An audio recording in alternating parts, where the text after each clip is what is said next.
নমস্কার, মৌস কিচেনে আপনাদের সকলকে স্বাগত জানিয়ে আজকের ভিডিওটি শুরু করছি। আজ বানাবো তড়কা ডাল বা এগ তড়কা।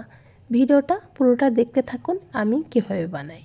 এই তড়কা ডাল বানানোর জন্য আমি প্রথমে নিয়ে নিয়েছি তড়কা ডাল।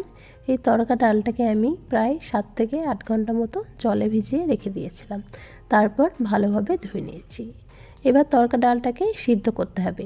এর জন্য নিয়ে নিয়েছি একটি প্রেসার কুকারের মধ্যে ডালটা দিয়ে অল্প একটু জল দিয়েছি আর দিয়ে দিয়েছি অল্প একটু লবণ আর হলুদ, যাতে ভালোভাবে ডালটা সিদ্ধ হয়ে যায়।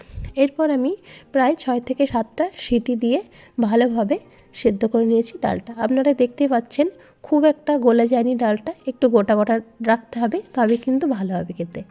এরপর এদিকে আমি একটা কড়াইয়ের মধ্যে দিয়ে দিয়েছি একটু সাদা তেল আর দিয়েছি একটা ডিম। এবার ডিমটা ভালোভাবে আমি ভেজে নেব আর ডিমের উপরে দিয়েছি অল্প একটু লবণ। এরপর ডিমটাকে ঝুরি ভাজা মতো করে নিতে হবে। ডিমটা আমার এখানে ভাজা হয়ে গেছে, তুলে নেব। তারপর ওই কড়াইয়ের মধ্যেই আবার দিয়ে দেবো বেশ অনেকটা তেল। এবার তেল দেওয়ার পরে প্রথমেই দিয়ে দেবো একটা শুকনো লঙ্কা আর থেতো করা রসুন। এবার রসুনটাকে বেশ ভালোভাবে ভেজে নিতে হবে। তারপরেই আমি দিয়ে দেবো আদাটা থেতো করে নিয়েছিলাম। আদা রসুনটা বেশ ভালোভাবে ভাজা হয়ে গেছে। তারপর আমি দিয়ে দিয়েছিলাম কুচি করা পেঁয়াজটা বেশ লাল করে ভেজে নিতে হবে। পেঁয়াজটা ভাজা হয়ে গেছিলো।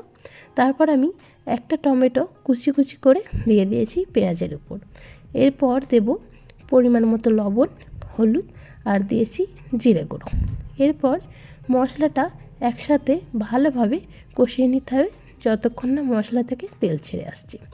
এরপর আমি দিয়ে দিয়েছি তড়কা মশলা। এই মশলাটা কিন্তু আপনারা বাজারেই পেয়ে যাবেন, আর এই তড়কা ডালে এই মশলাটা দিতেই হবে।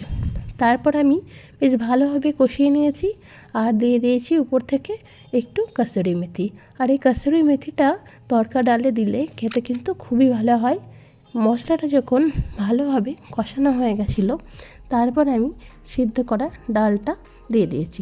ডালটা মশলার সাথে ভালোভাবে কষিয়ে নিয়েছি। আর আমি এবার দিলাম লঙ্কা গুঁড়োটা আমি দিতে ভুলে গেছিলাম, তাই আমি একটু লাস্টে দিয়েছি। ডালটা আমার এখানে কষানো হয়ে গেছে। এরপর আমি দেবো পরিমাণ মতো জলটা দেওয়ার পরে বেশ ভালোভাবে ফুটিয়ে নিতে হবে। এরপর দিয়ে দিলাম ভেজে রাখা ডিমটা কিন্তু আগে দিলে হবে না, নামাবার আগেই কিন্তু ডিমটা দিতে হবে, নাহলে ডিম থেকে একটা আঁচটে গন্ধ ছাড়বে। এরপর আমি নামাবার আগে দিয়েছি কাঁচা লঙ্কা কুচি আর দিয়েছি অনেকটা করে ধনেপাতা কুচি। এখানে আমার তড়কা ডাল রেডি হয়ে গেছে। আপনাদের ভিডিওটা কেমন লাগলো অবশ্যই কমেন্টে জানাবেন, আর আপনারাও বাড়িতে ট্রাই করবেন। আর আপনারা যারা আমার এই চ্যানেলটি সাবস্ক্রাইব করেনি এখনই করে দিন। আপনারা ভালো থাকবেন, সুস্থ থাকবেন। দেখা হবে নেক্সট ভিডিওতে।